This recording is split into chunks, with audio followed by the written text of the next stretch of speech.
Bom dia. Shabbat Shalom. Que o Senhor nos abençoe neste dia de descanso para muitos, de alegria, de paz na presença do Senhor. Hoje eu tenho o desafio de entregar a mensagem da parte do Senhor, de nós meditarmos um bocadinho naquilo que o Senhor tem para nós esta manhã. Só um momento, deixem-me só preparar aqui o estaminé. Ok, amados. Bem, vamos já ao Senhor em oração. De seguida eu já digo a passagem que nós iremos ler e meditar esta manhã. E vamos então primeiro ao Senhor em oração. Pai de amor, de infinita bondade, misericórdia e graça, nós te agradecemos o tremendo privilégio que é esta manhã estarmos na tua presença e nos debruçarmos neste momento sobre a tua palavra, que é viva e eficaz para cada um de nós, Senhor. Nós te agradecemos o privilégio, ó Deus, de termos a tua palavra na nossa língua materna, Senhor.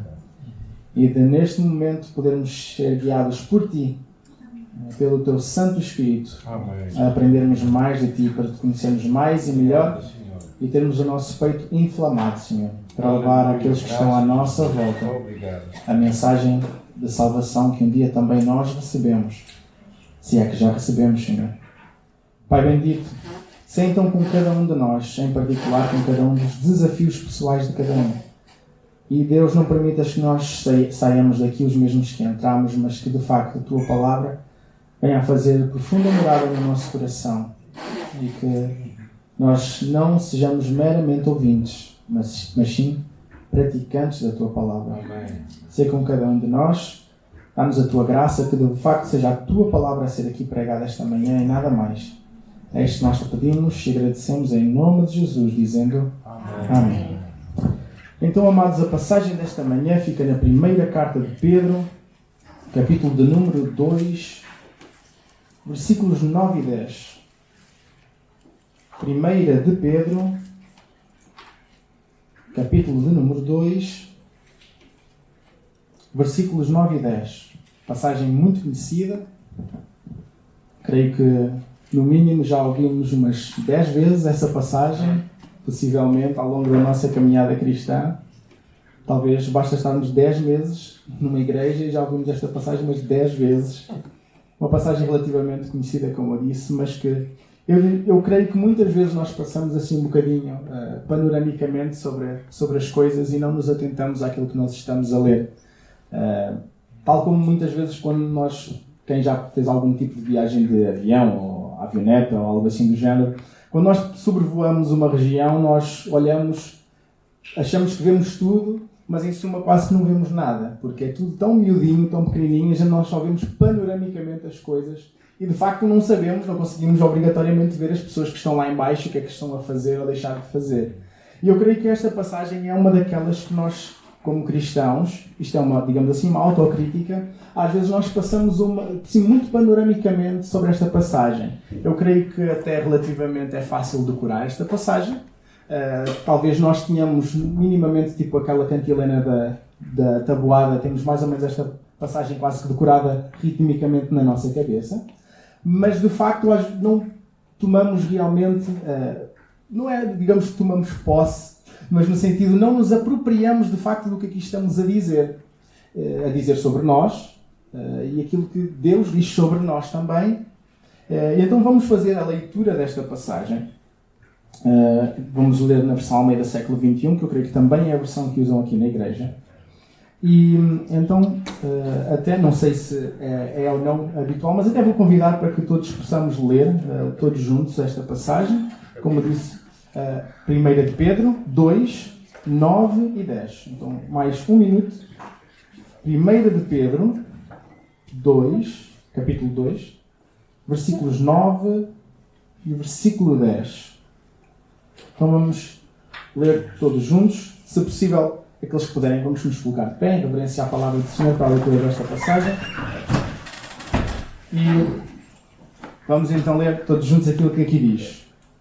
Mas vós sois geração eleita, sacerdócio real, nação santa, povo de propriedade exclusiva de Deus, para que anuncieis as grandezas daquele que vos chamou das trevas para a sua maravilhosa luz. Antigamente não erais povo, agora sois povo de Deus.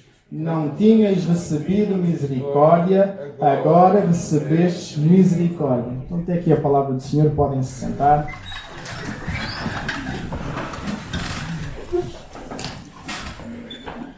Vamos começar mesmo pelo versículo de número 9. E vamos fazer algumas considerações. Vamos analisar, neste caso, expressão a expressão daquilo que aqui Pedro escreve a nosso respeito como igreja. Então, primeira expressão, que é geração eleita. Então, geração eleita. O que é que isto quer dizer, redundantemente? Geração eleita quer dizer que Deus nos escolheu para sermos seus filhos. Já hoje de manhã, o pastor Samuel pôde chamar a atenção a essa realidade. Se nós estamos aqui, não é pelos nossos lindos olhos, ou porque nós somos muito mais inteligentes que as pessoas à nossa volta, mas sim porque Deus, na sua infinita graça, quis nos escolher para estarmos aqui e pertencermos graciosamente à sua família. Então somos um povo escolhido, somos pessoas escolhidas por Deus. Segunda expressão, sacerdócio real. O que é que isto quer dizer, sacerdócio real? Bem, nós aprendemos, porventura ainda não há muitos meses atrás, passávamos pela Páscoa, não é? E nós lembramos que o véu do templo se rasgou de alto a baixo. Aquele véu simbolizava, digamos assim, aquilo que era o distanciamento, digamos assim, do povo de Deus, da presença do próprio Deus, pelo único intermediário que era o sumo sacerdote. Agora, Jesus tendo cumprido tudo o que era necessário, sendo Ele o nosso sumo sacerdote, todos os cristãos agora são sacerdotes de Deus. Todos os cristãos agora podem ir diretamente a Deus, sem precisar de qualquer outro intermediário, a não ser o nosso Senhor Jesus Cristo. Então todos somos sacerdotes. Daí que nós somos sacerdócio real, porque somos sacerdotes do Rei. Então somos sacerdócio real, mais uma identidade nossa como cristãos. Terceira expressão, nação santa. Então, o que é que isto quer dizer, nação santa? Creio que não, novamente, poucas vezes. Já teremos ouvido falar do que é que isto significa, o que é que a palavra santo quer dizer, o que é que a palavra santo, que nós encontramos a primeira vez no Antigo Testamento, no hebraico, a palavra kadosh, e a sua raiz significa, literalmente, cortar, separar. É literalmente quando nós estamos a fazer um cozinhado, temos uma cenoura ali à nossa frente, e nós olhamos e dizemos, só quero usar metade desta cenoura. O que é que a gente faz? Corta metade e separa. De uma forma semelhante, nós fomos separados para Deus. Nós somos nação santa, então somos uma nação separada para Deus. Então, Deus separou-nos para ser o seu povo e para lhe rendermos glória. Se porventura não sabes qual é que é digamos assim, o motivo da tua existência, a coisa mais simples que tu posso dizer é: tu foste criado para a honra e para a glória de Deus. Não estás aqui ao acaso, não és fruto de uma explosão que ao calha não explodiu e puf, tudo organizadinho, tudo ajeitadinho e tu aqui ao calhas. Não. Deus criou-te com o propósito de tu lhe renderes honra, lhe renderes glória. Esse é o motivo principal das nossas vidas. E, como se não bastasse, Pedro, enfaticamente, por outras palavras, diz que nós não somos só nação santa, mas somos o quê?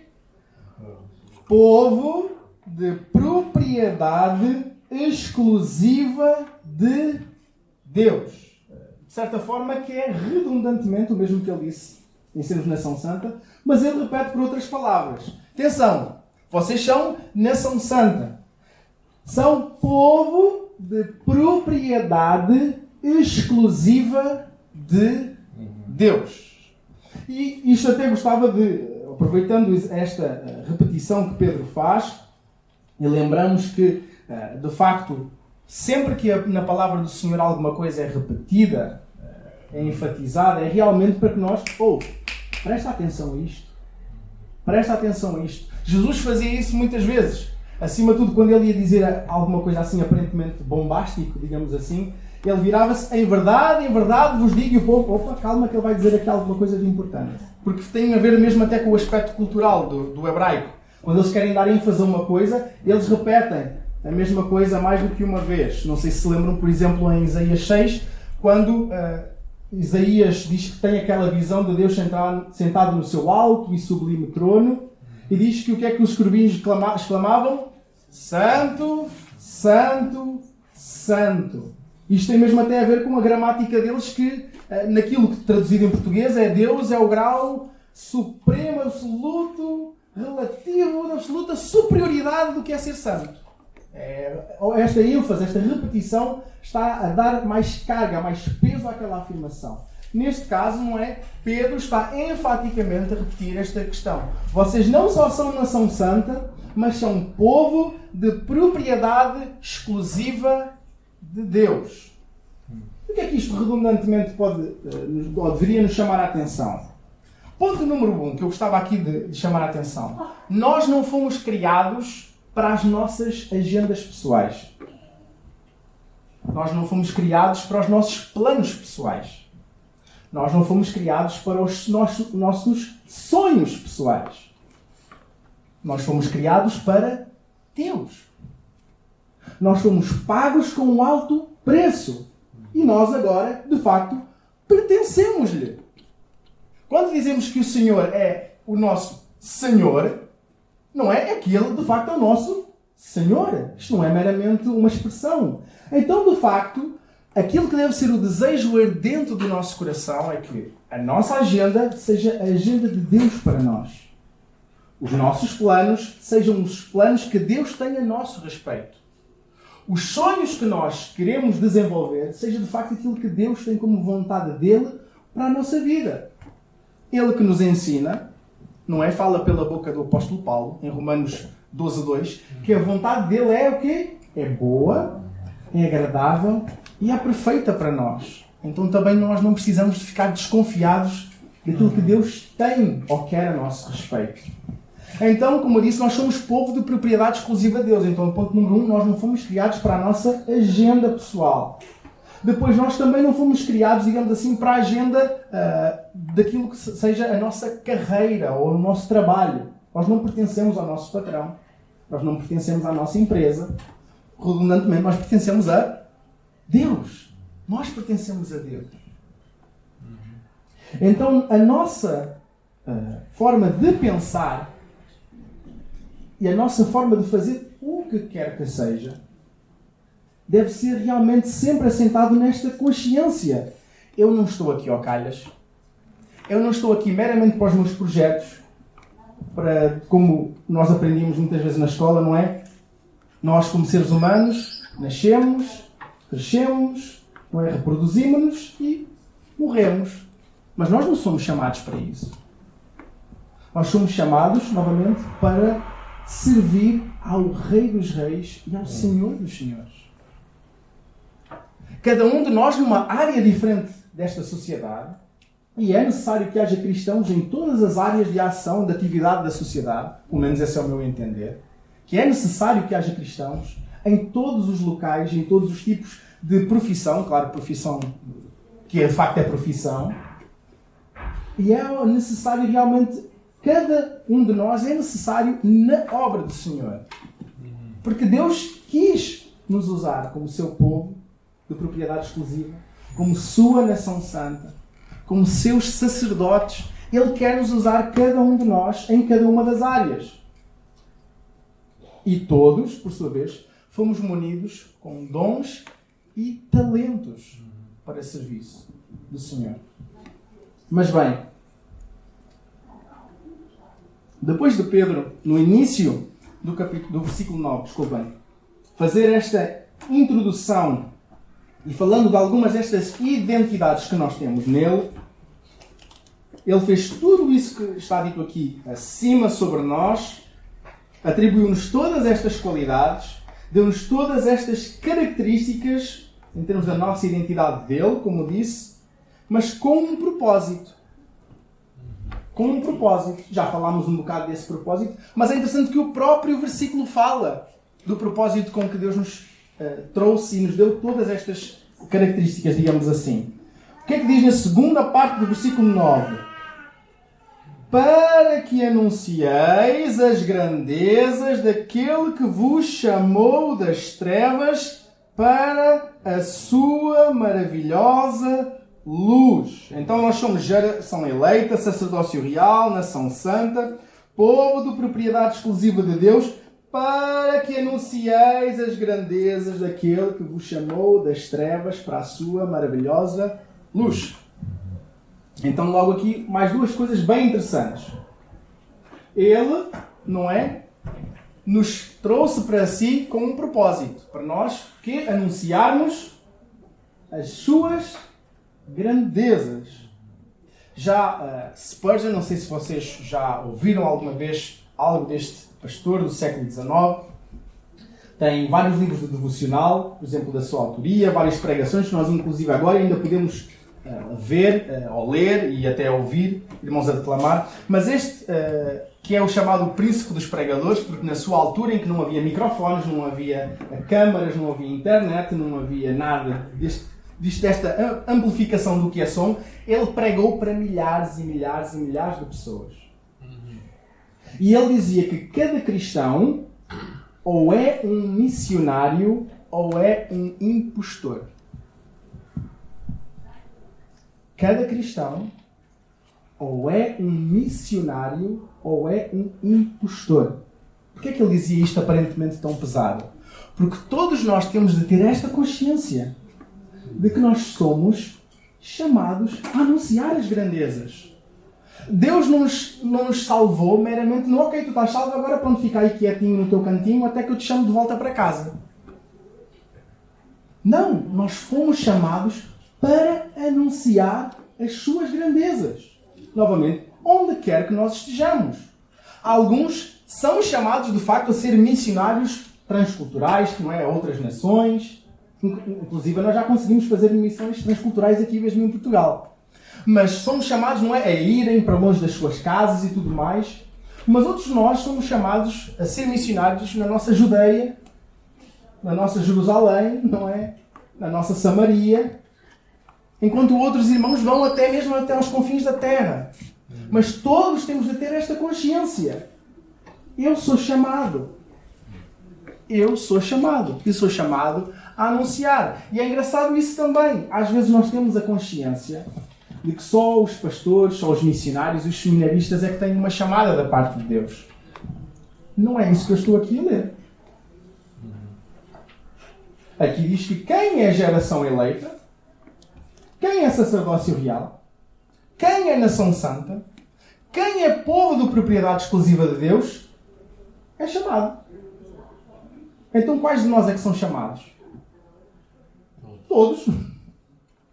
Então, todos nós temos uma chamada da parte de Deus. Todos nós temos a chamada da parte de Deus. E todos nós temos a chamada da parte de Deus para anunciarmos as suas grandezas. E novamente é enfático, e Pedro aqui dá ênfase exatamente a isso, para que de facto isso entre na nossa dura cabeça. Que às vezes é complicado, exatamente. Às vezes há um bocado, vira um bocado uma coisa assim meio mística e tipo assim esquisita. Não são os pastores é que têm chamada. Ele tem a chamada. O missionário não sei quem. O Flavinho e Marcelo, eles têm chamada. Eu não tenho chamada. Não. Todos temos chamada. Todos nós somos chamados de facto a ser missionários. Seja no nosso prédio, seja na nossa família, seja no nosso bairro, nosso local de trabalho, na nossa escola. Todos nós temos a chamada da parte de Deus. Naturalmente, alguns de nós têm dons e talentos que facilitam, digamos assim, esse exercício. Alguns de nós somos mais extrovertidos. Outros somos mais introvertidos. Alguns de nós têm mais facilidade, digamos assim, de falar com pessoas que nós não conhecemos de lado nenhum.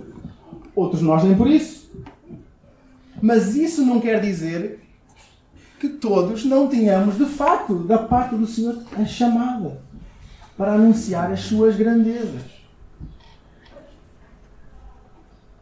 E depois é incrível, de facto, ler aquilo que aqui diz no versículo de número 10. Não é? Depois de nós termos refletido tudo isto, destes 4 aspectos, pelo menos nesta passagem, naturalmente, sobre a nossa identidade em Cristo, sobre a nossa identidade em Deus, sobre aquilo que Ele fez de nós e o objetivo com o qual Ele fez isto, não é? Não é para nós ficarmos, como eu disse, sentadinhos na nossa cadeirinha, mas é sim para nós termos esta consciência de que todos temos esta chamada. Não há esta questão de cristãos não praticantes, desculpem, isso não existe. Isso não existe. É a mesma coisa que eu dizer que eu sou um vegano não praticante. Eu não como carne, a não ser quando eu como. Não faz sentido. Desculpem, mas não faz sentido. Cristão não praticante não é cristão. Porque se é cristão, sabe que foi chamado. Sabe que tem um propósito da sua existência. Por exemplo, pode ainda estar a tentar descobrir mais em particular, o que é que mais em particular Deus pode querer fazer através dos dons e talentos que Ele já te deu. E que Ele te vai ajudar a desenvolver. Mas enquanto isso não está aflorado, enquanto isso não está clarificado, tu já sabes, assim de forma generalizada, o que é que Ele tem para ti. Que é o quê? Anunciar as suas grandezas. E depois no 10 ele diz isto a estes irmãos. Antigamente não erais povo, agora sois povo de Deus. Não tinhais recebido misericórdia, agora recebestes misericórdia. Deus tem um povo só. Amém. Graças a Deus. Ele tem um povo só. E o seu nome é Igreja. Esse povo não tem restrição de língua, não tem restrição de etnia, não tem restrição de cor da pele, não tem restrição geográfica, é composto tanto por homens como por mulheres, por adultos, jovens e crianças, mas todos salvos, lavados e remidos pelo sangue do Cordeiro. Amém. Graças a Deus. Um povo só, uma só família. E é engraçado que nós às vezes fazemos aquela distinção dos que são família de sangue. Mas se nós somos igreja, nós somos família de sangue. Pelo sangue de Jesus. Este vínculo que ninguém consegue quebrar. Da mesma forma como nada nos pode separar do amor de Cristo, nada agora nos pode separar deste vínculo que nós temos uns para com os outros. Somos todos, se somos igreja, somos todos irmãos de sangue. Que é incrível. Antigamente, não é? Pedro aqui diz, antigamente vocês não eram povo. Agora vocês são povo de Deus. E por isso, como eu costumo muitas vezes dizer, e alerto os irmãos lá em Viana do Castelo, é bom que a gente já se dê bem agora. Atenção. Para começar, nós somos família de sangue. A continuar, nós temos já de nos dar bem agora. Porquê é que nós temos de já nos dar bem agora? Nós só vamos ter que passar uma eternidade todos juntos. Por isso, é bom que agora a gente já se dê bem todos uns com os outros. Mas é incrível exatamente esta realidade de que nós, de facto, se formos daqui até, sei lá, China, até ao Burkina Faso, até ao Kuwait, até à Síria, nós encontramos irmãos de sangue. Encontramos irmãos e irmãs nossas. Que nós podemos ter agora já o privilégio de conhecer, mas que um dia, na glória, também iremos conhecer, e não só conhecer, mas estar com eles para todo sempre. Graças a Deus. Pertencemos todos a esta família. Todos com a mesma missão. Em contextos diferentes, em culturas diferentes, com desafios diferentes. Mas somos todos povo de Deus e todos somos chamados. Então, se porventura, não é? esta manhã, se te perguntavas, eu não sei qual é que é a minha chamada da parte de Deus.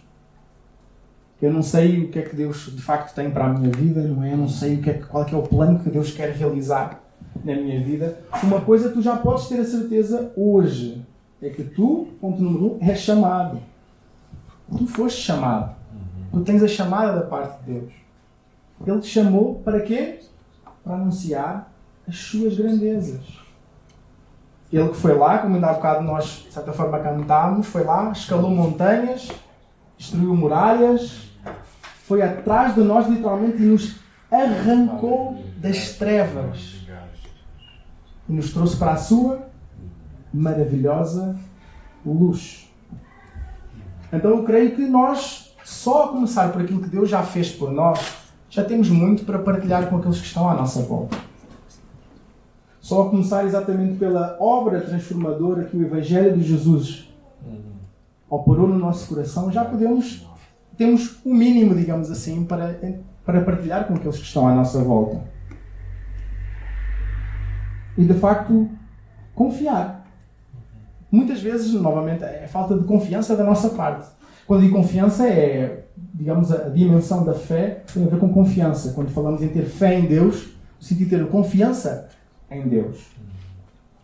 E é esta fé, digamos assim, que pode ser maior e pode ser mais pequena, e pode aumentar e pode diminuir.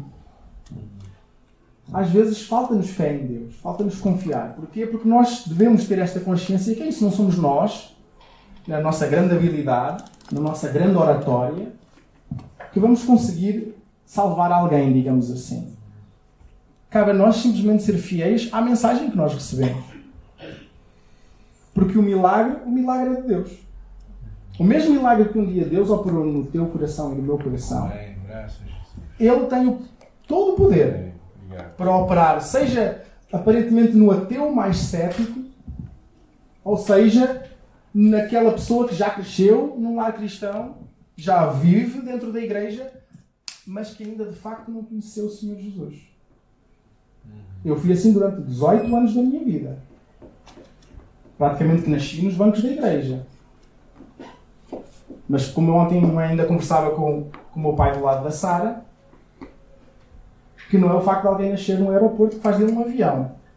Então, da mesma forma, não é o facto de alguém nascer num contexto cristão que faz dele um cristão. É necessário que cada um de nós tenha um compromisso pessoal com Cristo. E nesse caso, isso comigo só aconteceu passado 18 anos da minha vida. Então, ouvi muitas pregações, fui a muitos acampamentos, participei de escola bíblica dominical e tudo isso, mas nunca eu tinha, de facto, assumido um compromisso pessoal com Cristo. Mas quando esse milagre aconteceu, aí eu percebi o que é estar vivo de verdade e percebi exatamente o sentido da minha vida. Tudo isto à parte depois da chamada ministerial que chegou. A chamada particularmente ministerial que chegou. Eu sabia que Deus me tinha chamado para anunciar as suas grandezas. Então, amados, que de facto essa seja uma realidade sentida, vivida, querida, de facto, por cada um de nós. Todos nós somos chamados. Isto não é chavão, isto não é simplesmente uma frase de efeito, não é uma coisinha bonita só para pôr uma pulseira ou um boné ou uma t-shirt. É de facto para crermos e vivermos conforme essa realidade. Tu tens uma chamada da parte de Deus para anunciar as grandezas daquele que te arrancou das trevas e trouxe para a sua maravilhosa luz. Amém? Amém. Então que o Senhor abençoe a sua palavra, que o Senhor de facto faça com que isto frutifique no nosso coração e todos possamos com ânimo cumprir a chamada que o Senhor tem para nós. Que o Senhor abençoe.